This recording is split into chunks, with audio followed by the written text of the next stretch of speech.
as a part of his theory, but nobody ever took his theory seriously. Everybody like completely mocked it and made fun of it because mushrooms are like an inherently silly thing.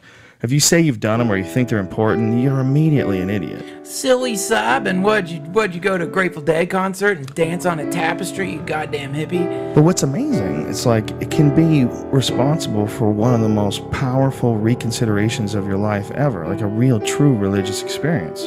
Yeah. And we're all holding back on all this shit. No. Because we're trapped in this wonky culture, we're all sort of, at least partially, got the brakes on when it comes to that stuff. No, they got the brakes on us. We don't have the brakes. The brakes aren't on. We got conditioned. The Reagans put a lot of fucking money into that shit, man. Yeah. Like, this wasn't like the administration, of course, not the family, but this was like this is the pharmacological inquisition, as they say. Yeah. And it all stems back to the distribution of LSD through the United States, starting with the CIA's experiments to see if they had a truth serum, and the way what psychedelics do to society is that they fucking melt down the boundaries, and when boundaries melt down, it causes a shift, and that shift does not work very well for the way we've run our society for a very long time. And so they recognize that and they stop that shift because it's not. But it's important to realize that these brakes are being put on by people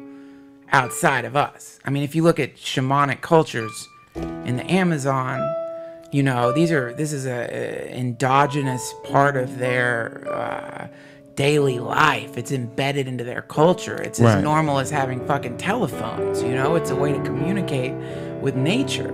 So this is like, a very essential aspect of being a human being is taking a psychedelic, and it has been for a very long time.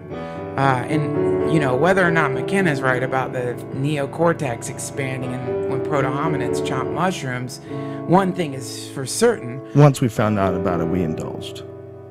What do you mean? I mean, that's for certain. Yeah. But once we found out about it, people have been using them forever. Bingo. Yes, exactly. And we know from our own personal experience with them that the effect is not some kind of like ridiculous frat party giggle fest. It's like if you take the right dose and you do it with the right people and you do it with the right intention, then there will be a massive shift in your consciousness akin to a form of ego death, which allows you to heal and allows you to reacquaint yourself with kind of a living connective energy that isn't all things. And that's a very important experience to have.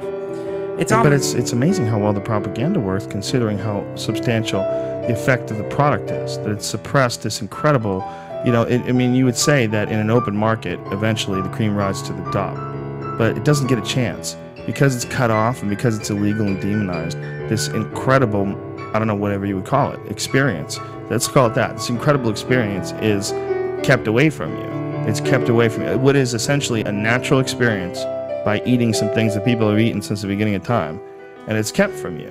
And it's a shame. It's a shame that you can live your whole life without understanding that there might be some other aspects to this life that we also need to take into our body in order for us to get a better grasp on things. And they might have aided getting us to here. And we might be in a very sick time where we're not using these things.